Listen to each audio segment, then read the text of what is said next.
This podcast is built on unsexy fundamentals, as we talk about many times. And I know that's not probably the strongest hook in the world, but today we are going to revisit something that we have not talked about in a long time from a new perspective with new experience and see what has changed and see what has stayed the same. Yesterday, I interviewed Coach Michael Burt on Business Growth University, and one of the questions I asked him is, how did you deal with having a terrible social life as someone who had such high goals? How have you dealt with that? Today, we're going to talk a little bit about that. Next Level Nation, today for episode number 2131, the 5 buckets of growth. We talked about this way back in the day. Way back in the day. So we went to a Brendan Burchard conference, I believe, and he had the 3 buckets. High Performance Academy. 2018. He had the 3 buckets. Correct. He had maintenance. Yep. Growth. I think he had nostalgia, maintenance, and growth. Nostalgia, maintenance, and growth. Okay. All right. On the plane ride back, I came up with mentee. Yeah. Like, these are people that you're coaching. It's different. It's different because they're interested in your growth. Okay, cool. One of the podcast guests we had on shortly thereafter said you guys are missing one. Yep. The wisdom bucket. Hold on. Yeah. I asked the man. I don't remember that. We were overlooking Arizona. Scottsdale. Yeah, Scottsdale, Arizona. This is the infinity pool mansion story. And I said, hey, we just learned these 4 buckets. I always get really excited when I learn something new. And we learned these 3 buckets. We came up with a 4th one. And by we, I mean Kev. What do you think is missing? He said, it sounds like the wisdom bucket. You need to have someone 10, 20, 30 years ahead of you. Well, let me give all of them. Mentor at the time. Let me give all of them. Let me give all of them now. Because you just gave away wisdom. We gotta start, in the right order. Whatever, man. Yeah. The 5th one's my favorite. Today we're gonna talk about the 200 ways to make money. Number 200 is my favorite. Stick around to the end of the video. Okay. I love when we make fun of dumb shit like that. Same. It's my favorite. Big fan. It's my favorite. Okay. Number 1, nostalgia. Nostalgia bucket. What does that mean? Nostalgia bucket is people that maybe you see once a year. This is family reunions. This is people. This is a good example of nostalgia for me. You know how a lot of people go back to their hometown for Thanksgiving and like the night before Thanksgiving and the night after everybody goes out to the bar?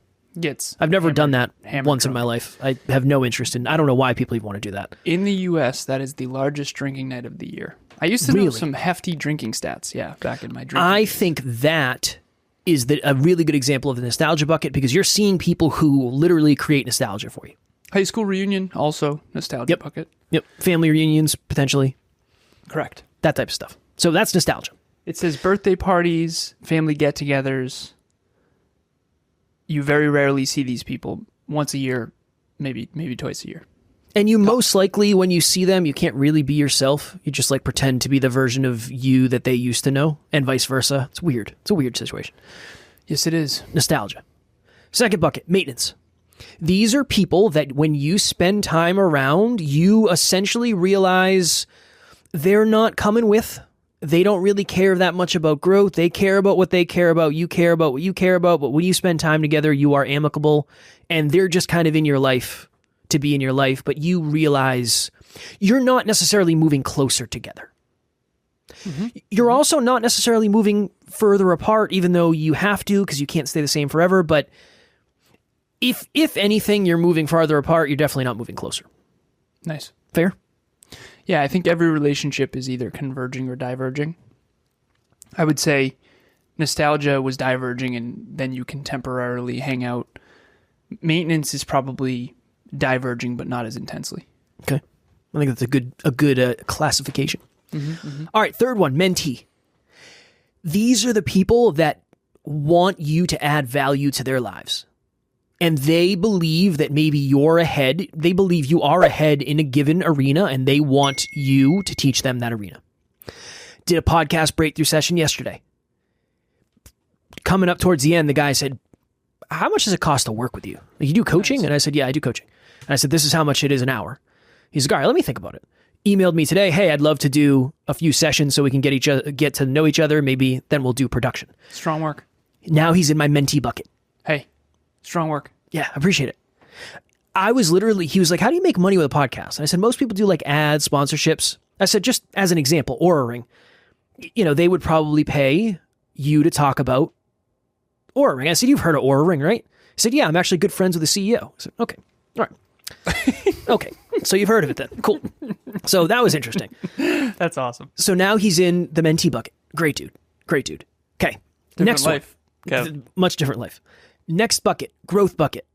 These are the people that you are converging with. You're getting closer, similar core values, similar core beliefs, I'll say similar core aspirations. They don't necessarily have the similarities elsewhere. They want to get better. They want to get to the next level. They want to level up. They want to track habits. They want to learn. You're growing together. Anything to say about that? I just had a side tangent like I do. Yeah. I am obsessed with business. And yeah. I think Oura might be, don't quote me on this because I haven't researched it yet. Intuitively, that is probably one of the fastest growing tech companies in the world. In history, maybe. Canva was one of the fastest growing tech companies in history. It was unreal how quick Canva overtook PowerPoint and everything.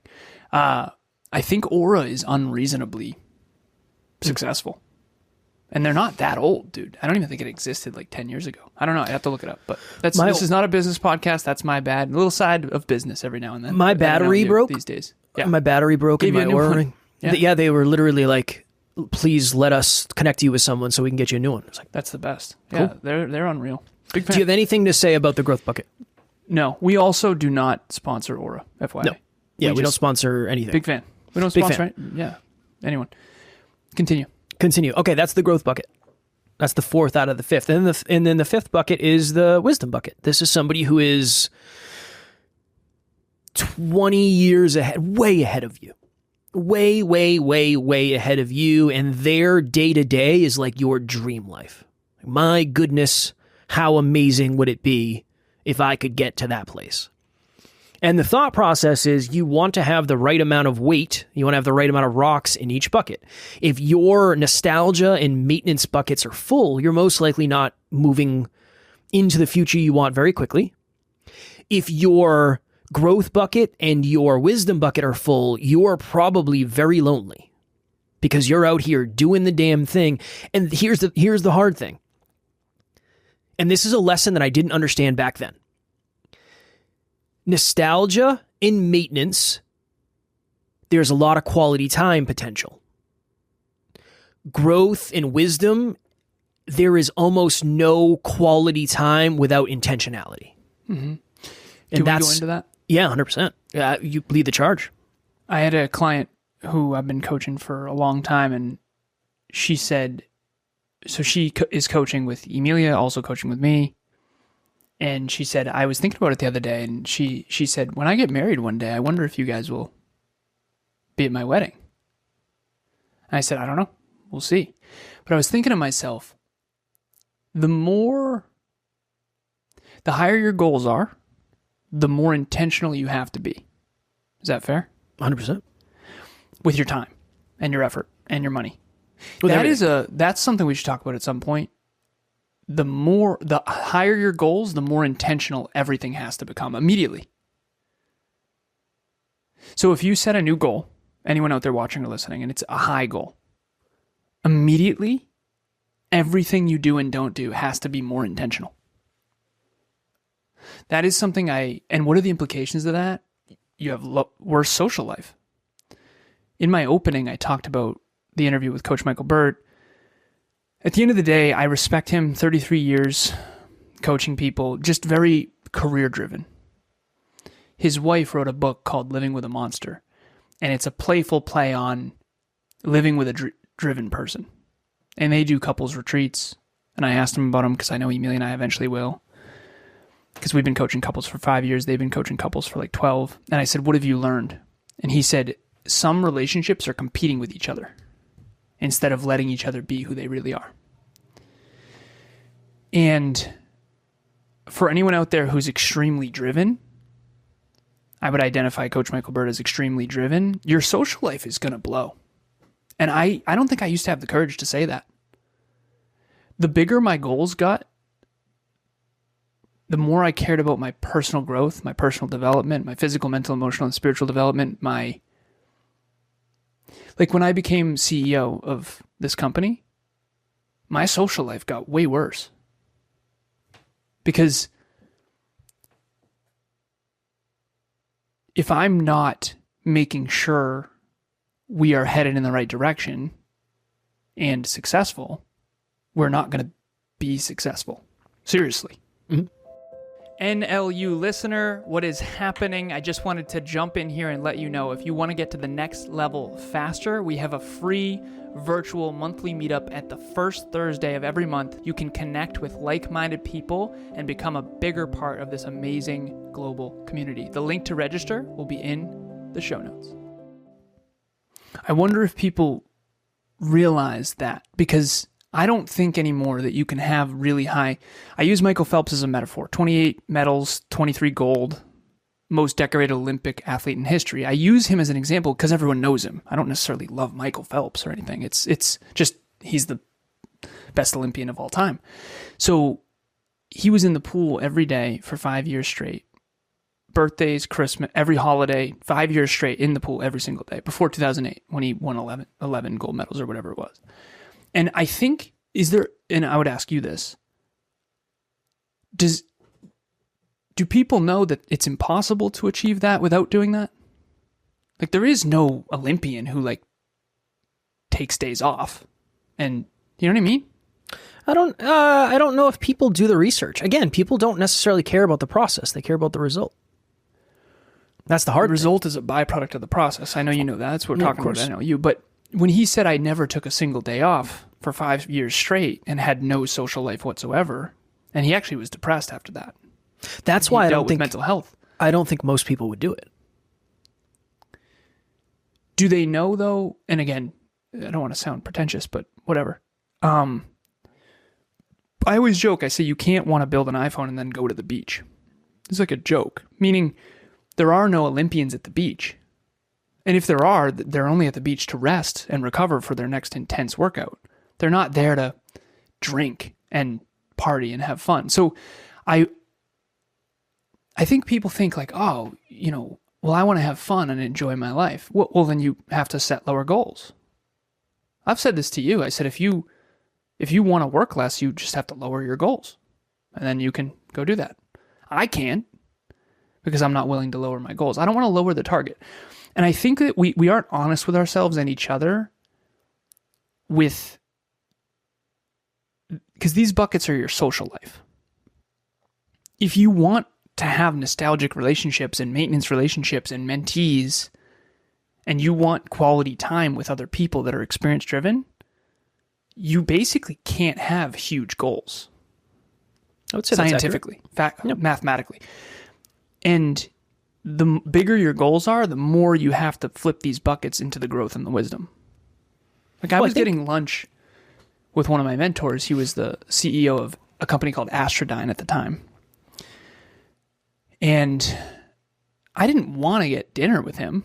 I mean, I did, but I would rather get dinner with I don't know, a girl or something. But that's not why I was doing it. You know what I mean? I'm not doing it to enjoy myself. I mean, there's everything requires an investment, a sacrifice. Like if you want to build an investment portfolio, you have to give up money now and put it into the portfolio and not touch it for however long. Everything is like that. There is no, you've heard the saying, there's no such thing as a free lunch. What that's trying to say, people say the best things in life are free. No, they're not. Nothing in life is free. Everything requires time, effort, or money, or all three. Everything. And so I think that that's probably a core of this is relationships are an investment. And that's why I would rather invest in my relationship with Emilia than my relationship with some high school friend that was never kind to me. And I wonder, in the past, I was so undiscerning. I really was spreading myself way too thin with way too many people. And I was under the impression that everybody wanted to reach their potential and stuff. So This is something that you always knew this. You're like, Alan, you can't. you try to tell me, like, they're not going to be in your life later. You can't want something more for them than they want for themselves. It just doesn't work. It can't work. How could you tell they didn't want it? Because around me, they acted like they did. Because when they weren't around you, they didn't.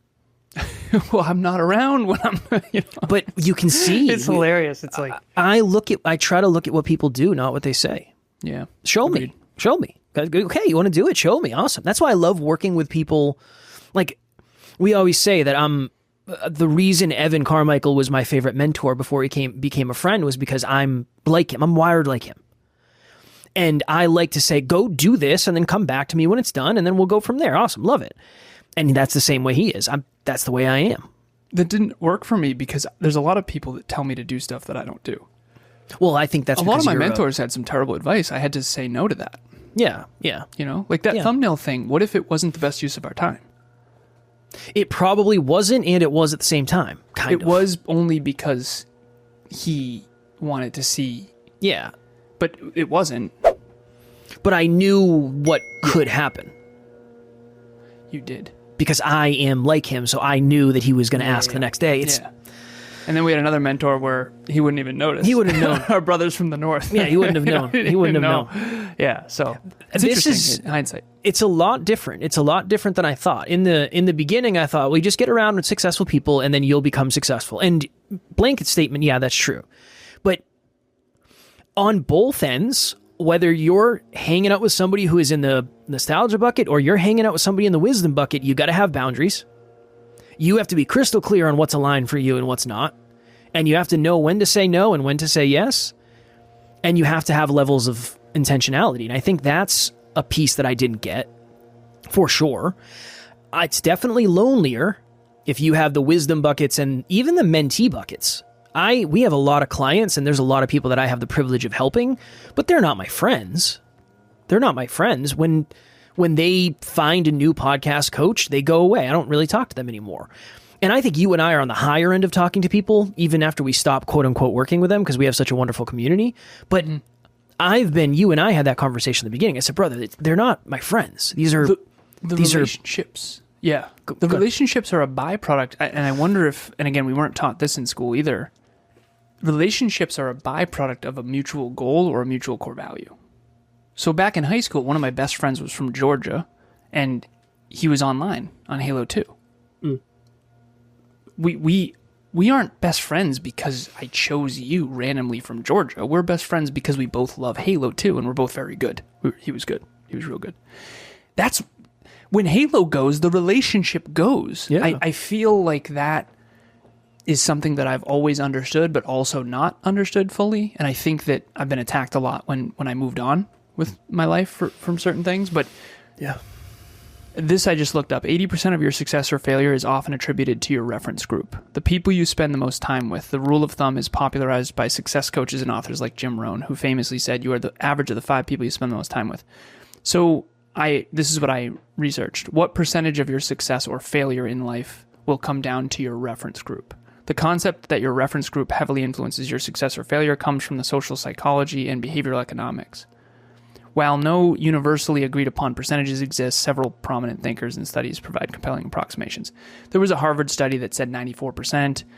Realistic summary, your reference group likely determines 70 to 90% of your long-term success trajectory. What I will say is this. The more successful I've become in health, wealth, and love, the worse my social life has gotten. And that is, I think, necessary. I do. I think that is necessary. The most successful people I coach are the loneliest. Because statistically... Yeah, makes sense. Statistically, there aren't... Emilia and I, we ran into one of our neighbors recently, and it's very... I know you got to jump. It's very, very clear. Emilia and I run 3 businesses between the two of us. And this isn't me trying to brag. This isn't me trying to be pretentious. It's just very obvious they don't. It's like they just don't have anywhere to go. It's very clear they just want to talk. And I'm sitting there looking at the clock going, it's fucking Tuesday, man. I gotta go. Like I gotta fucking go. But it's very clear they don't have anything they're up against. When you have big goals, you're always up against them. You're either getting closer or farther away from your goals 24/7, 365, 10 pound and 10 week challenge. At all times, I'm either getting closer to that or farther from that. And now that I know that other people, only 3% based on the research, have clear written goals, no wonder why I always seem like such a dickhead. I have to go. Like I'm losing my goals right now. Like, I love you. I appreciate it. I got to go. I got to fucking get out of here. And I don't think that's very normal now in hindsight. So it's definitely not. All right, I got to hop because I got a coaching. Speaking of coaching calls of goals and goals, I think we should do a part 2 on what has surprised us about this, because I really wanted to touch on that and we didn't have enough time. So I think that would make for a cool episode. How is it different than we thought it was? I think we should do an episode on that. Love it. You dig it? All right, cool. Yeah. As always, we love you. We appreciate you. Grateful for each and every one of you. And NLU, we don't have fans. We have family. We will talk to you all tomorrow. Keep it next level. Next Level Nation.